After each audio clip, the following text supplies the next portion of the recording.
Sir আমার কথা, আমি আমার মেয়ের সঙ্গে কথা বলছি।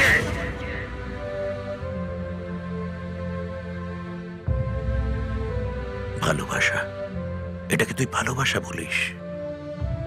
ভালোবাসা কখনো একটা মেয়েকে তার বাবার কাছ থেকে দূরে সরিয়ে নিয়ে যায়? আগে প্রত্যেক সকালবেলা তুই আমার এক কাপ চা করে নিয়ে এসে বলতিস গুড মর্নিং বাবা। রাত্রিবেলা আমি তোর গায়ে চাদরটা টেনে দিয়ে বলতাম গুড নাইট রে মা। কতদিন হয়ে গেল সেসব বন্ধ হয়ে গেছে। তুই একটু মিস করিস না? একজন বাবার তার মেয়ের জন্য একটা ভালো পাত্র খুঁজে দেওয়া, একটা ভালো ছেলের সাথে তার বিয়ে দিতে যাওয়াটা কি অন্যায়? তুই বল। তুই তো শুধু আমাকে নয়, এই পৃথিবীর সব বাবাকে কাঠগড়া এনে দাঁড় করিয়েছিস। আজ থেকে আর কোনো বাবা তার ছোট্ট মেয়েটার হাত দু হাতে ধরে বলতে পারবে না যে তোর জন্য একটা সুখের দুনিয়া বানিয়ে তুলছিলে মা।